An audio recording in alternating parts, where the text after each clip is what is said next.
Hello दोस्तों, मैं हूं धर्मवीर सिंह देओल और आप सबका इस यूट्यूब चैनल पे बहुत बहुत स्वागत है। आज की वीडियो है परमिंदर सिंह जी की। इनकी वाइफ कनाडा में है और इन्होंने 3 बार खुद से वीज़ा अप्लाई किया था, वो भी साल में एक ही बार। इन्होंने सबसे पहले अपनी एप्लीकेशन को फरवरी में अप्लाई किया, फिर अप्रैल में अप्लाई किया और लास्ट मई में अप्लाई किया। यानी कि एक ही साल में 3 एप्लीकेशन, और तीनों एप्लीकेशन रिफ्यूज़ हुई। ये जो पीपीआर आप स्क्रीन पे देख रहे हैं, ये इन्हीं का पीपीआर है। हमें ये पीपीआर 20 जुलाई को मिला था। हमने 1 जुलाई को इनकी एप्लीकेशन सबमिट की थी। आज की इस वीडियो में हम इन्हीं के केस को स्टडी करेंगे। इस वीडियो में हम क्लाइंट की profile, purpose of visit, refusal के जो रीज़न है और ये क्या गलती कर रहे थे जिन्हें बार बार जिसकी वजह से बार बार इनकी रिफ्यूज़ल आ रही थी। अगर आप कनाडा जाना चाहते हैं या आपकी पहले रिफ्यूज़ल आ चुकी है, तब ये वीडियो आपके लिए काफ़ी यूज़फुल है, इसलिए आप इस वीडियो को लास्ट तक ज़रूर देखें। अगर आप इस चैनल में नए आए हैं, पहली बार आए हैं, तो प्लीज़ इस चैनल को सब्सक्राइब करें, वीडियो को लाइक करें, वीडियो को शेयर करें। और अगर आप मुझसे बात करना चाहते हैं या हमारे थ्रू अपना कनाडा का प्रोसेस करवाना चाहते हैं, स्क्रीन पे नंबर विजिबल है, आप कॉन्टैक्ट कर सकते हैं। चलिए दोस्तों, वीडियो की शुरुआत करते हैं। अगर इनकी प्रोफाइल के बारे में बात करें तो मिस्टर परमिंदर सिंह जी यमुनानगर से बिलोंग करते हैं और 31 साल इनकी एज है। इनकी वाइफ कनाडा में वर्क परमिट पे है और ये प्रोफेशन वाइज एक बिजनेसमैन है और यमुनानगर में ही कार जो सेल परचेज का बिजनेस करते हैं। इनकी शादी 2023 में हुई थी और इनके पेरेंट्स इंडिया में है और इन्हीं के साथ रहते हैं। अगर फाइनेंशियल वाइज बात करें तो 2 अकाउंट यहाँ पे शो किए गए थे। सेविंग अकाउंट में लगभग 6 लाख रुपया था और करंट अकाउंट में 3 लाख रुपए थे। यानी कि अगर टोटल फंड की बात करें तो 9 लाख रुपए यहाँ पे बताए गए थे। अगर इनके पर्पस की बात करें तो इनकी वाइफ है कनाडा में और उनसे मिलने ही इन्होंने जाना था। इन्होंने 3 एप्लीकेशन सबमिट की थी। जो पहली 2 एप्लीकेशन थी वहाँ पे फीफा का बेस बनाया था और थर्ड एप्लीकेशन में कनाडा डे का बेस बनाकर एप्लीकेशन सबमिट की थी, बट वीज़ा ऑफिसर ने हर बार इनकी एप्लीकेशन को रिफ्यूज़ किया। अगर इनके रिफ्यूज़ल रीज़न की बात करें तो हर रिफ्यूज़ल लेटर में सेम ही रीज़न था। इनकी जो पहली रिफ्यूज़ल आई थी उसमें फैमिली टाइज़ का भी वीज़ा ऑफिसर ने कंसर्न किया था, बट जो लास्ट की 2 रिफ्यूज़ल आई हैं वहाँ पे मेजर 2 ग्राउंड पे वीज़ा ऑफिसर ने इनकी एप्लीकेशन को रिफ्यूज़ कर दिया। इनकी जो रीसेंट रिफ्यूज़ल आई थी वो 20 जून 2026 को आई थी और इसमें भी 2 मेन रीज़न थे। सबसे पहले रीज़न था कि वीज़ा ऑफिसर को लगा कि जो इनके फाइनेंस हैं और जो इनके एसेट हैं वो सफिशेंट नहीं है और शायद अगर ये कनाडा जाते हैं तो वहाँ पर फाइनेंशियली डिपेंडेंट बन सकते हैं। दूसरा रीज़न था कि जो इनका पर्पज़ ऑफ विजिट है वो कंसिस्टेंट नहीं है।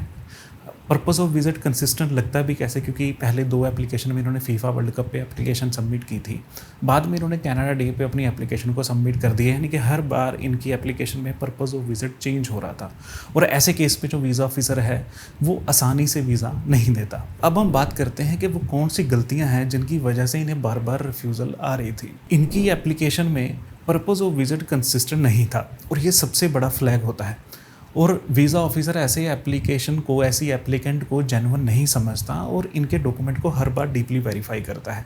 फॉर एग्जांपल, अगर आपके घर में कोई आना चाहता है, वो हर बार आपके घर आने का जो रीज़न है, जो पर्पज़ है, वो बदल देता है, तो शायद आप उसे घर में नहीं आने देंगे। वीज़ा ऑफिसर के लिए कनाडा उनका घर है, तो ऐसे एप्लीकेंट को वीज़ा ऑफिसर आसानी से वीज़ा नहीं देता। तो कभी भी अपनी एप्लीकेशन में बार बार पर्पस चेंज ना करें। इन्होंने जब हमसे बात की तब ये अपनी एप्लीकेशन को रीकंसिडरेशन के लिए सबमिट करना चाहते थे। जब हमने इनकी एप्लीकेशन को चेक किया तो हमें खुद इनकी प्रोफाइल समझ में नहीं आई और रीकंसिडरेशन की बजाय हमने इनको री एप्लीकेशन के लिए कहा। जो इनकी एप्लीकेशन हमारे पास आई थी वो हाफ एप्लीकेशन थी, यानी कि अधूरी एप्लीकेशन थी, जिसमें इनका पर्पज़ ऑफ विजिट, इनके फाइनेंशियल, इनके टाइज कुछ भी वहाँ पे क्लियर नहीं हो रहा था। इन्होंने 3 बार अपनी एप्लीकेशन को खुद सबमिट किया था और किसी भी प्रोफेशनल की मदद नहीं ली थी, क्योंकि इन्हें लगता था कि इनकी वाइफ कनाडा में है और इनका वीज़ा आ जाएगा।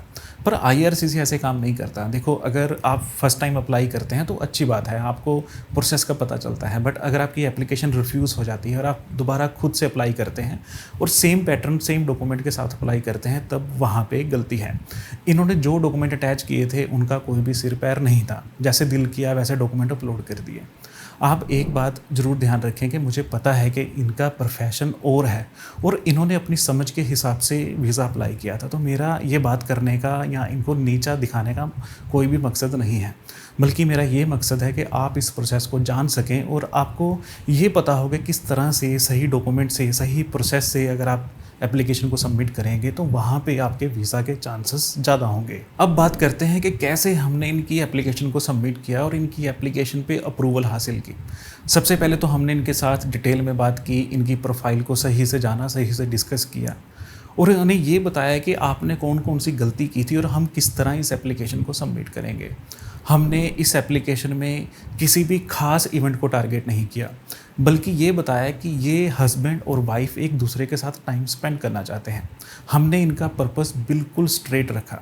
इनका इनविटेशन लेटर हमने दोबारा बनाया और काफ़ी डिटेल में हमने इनका इनविटेशन लेटर दोबारा बनाया, इनके डॉक्यूमेंट को सही तरीके से सीक्वेंस किया। देखो दोस्तों, आप अपनी एप्लीकेशन में जितना ज़्यादा ईमानदार रहोगे उतना आपके वीज़ा के चांसेस ज़्यादा होंगे, क्योंकि वीज़ा ऑफिसर आपको इसी एंगल से जज करेगा। और अगर आप अपनी एप्लीकेशन में ज़्यादा स्मार्ट बनने की कोशिश करोगे तो वहाँ पे वीज़ा ऑफिसर आपकी गलती को निकालेगा और वहाँ पे आपकी रिफ्यूज़ल भी आ सकती है। हमने इनके सपोर्ट डॉक्यूमेंट को दोबारा क्रिएट किया, इनका कवर लेटर, जस्टिफिकेशन लेटर, टाइस लेटर, सब कुछ दोबारा बनाया। हमने इनके बिज़नेस को हाईलाइट किया और वीज़ा ऑफिसर को ये बताया कि इनका बिज़नेस कैसा है, किस तरह से ये अर्न करते हैं, इनका मंथली एक्सपेंस कितना है, जो इनका बिज़नेस है उसका आने वाला स्कोप क्या है। हमने इनकी प्रॉपर्टी की वैल्यूएशन रिपोर्ट साथ में लगाई, जो इन्होंने किसी भी एप्लीकेशन में सबमिट नहीं की थी। इन्होंने सिर्फ प्रॉपर्टी के पेपर जो हैं वो अपलोड कर दिए थे। अगर आप प्रॉपर्टी के पेपर खुद भी स्टडी करोगे, पढ़ोगे, तो आपको भी शायद वो प्रॉपर्टी के डॉक्यूमेंट समझ में नहीं आएंगे और आपको एग्जैक्ट वैल्यू का पता नहीं चलेगा। इसलिए हमने इस एप्लीकेशन में इनकी नेटवर्थ सर्टिफिकेट को बनवाया, इनकी प्रॉपर्टी वैल्यूएशन को बनाया और अच्छे तरीके से इनकी एप्लीकेशन को सबमिट किया, जिससे वीज़ा ऑफिसर को इनके फाइनेंशियल और इनके एसेट का सही से अंदाज़ा हो सके। यहाँ तक वीडियो देखने के लिए आप सबका बहुत बहुत धन्यवाद।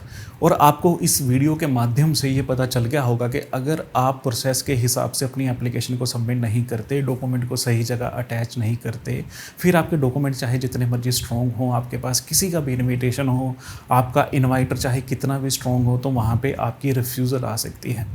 देखो दोस्तों, किसी भी प्रोफाइल पे 100% वीज़ा के चांसेस नहीं होते, बट आपको 100% ट्राई करना होता है। मुझे उम्मीद है कि आप इस चैनल को सब्सक्राइब करेंगे और इस वीडियो को उस पर्सन के साथ शेयर करेंगे जो कनाडा वीज़ा अप्लाई करना चाहता है और उसकी बार बार रिफ्यूज़ल आ रही है। अगर आपको लगता है कि मैं आपकी प्रोफाइल को अच्छी तरीके से हैंडल कर सकता हूं, मैं आपकी प्रोफाइल को अच्छे तरीके से प्रेजेंट कर सकता हूं, स्क्रीन पे नंबर विजिबल है, आप कॉन्टैक्ट कर सकते हैं। चलिए दोस्तों, आज की इस वीडियो में इतना ही। मिलते हैं अगली वीडियो में।